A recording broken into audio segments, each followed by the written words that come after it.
জগদীশ্বরী, চোখ বন্ধ করে হাতটা পাতুন দেখি। আমি তো হাত পেতেই আছি মা, এই জগদীশ্বরী মায়ের কাছে। ওই জগদীশ্বরীর কাছে নয়, এই জগদীশ্বরীর কাছে হাত পাতুন। বটে? আচ্ছা আচ্ছা, ঠিক আছে। এই আমি চোখ বন্ধ করলুম আর এই হাত পাতলুম।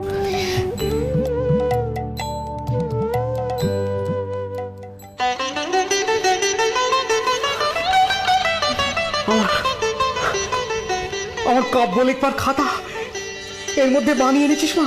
বলেছিলাম না সকালেই পেয়ে যাবেন। বলেছিলি বুঝি? আমি আপনার কালি আর কলম আজকেই বানিয়ে দেবো। আমি জানি মা, আমি জানি। এই মা আমার কথা না শুনলেও আমার এই মা আমাকে কখনো বিমুখ করে না, কখনো না। তাই তো সকালবেলাতেই আমার কাব্য লিখবার খাতা বাঁধিয়ে এনেছিস মা। কিন্তু বাবা মশাই, হ্যাঁ। আমি তো আপনার সব কথা শুনি, কিন্তু আপনি আমার একটা কথাও শোনেন না। এবারে আপনি আমার একটা কথা শুনবেন বাবা মশাই? আমি তোর কথা শুনি না? আমি তোর কোন কথাটা শুনিনি রে মা? আচ্ছা আচ্ছা, তুই বস বস বস বস বস। বলতো মা, আমি তোর কোন কথাটা শুনিনি মা? কি রে মা, বল। বাবা মশাই, আমায় পরের ঘরে পাঠিয়ে দেবেন না। পরের ঘরে?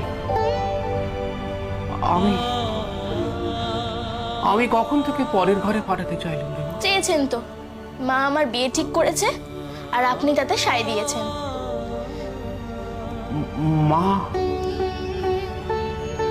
তোর বিয়ে ঠিক করেছে?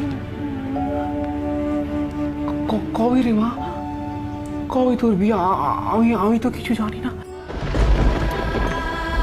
আরে আপনি এর মধ্যেই ভুলে গেলেন?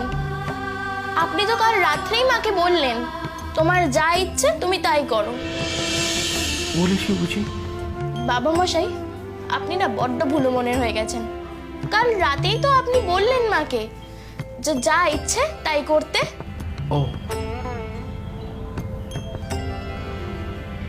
তা বলেছি যখন, তখন তার যা ইচ্ছে তাই কর মা। মায়ের কথার অবাধ্য হোস না মা, অবাধ্য হোস না। বাবা মশাই, আপনিও?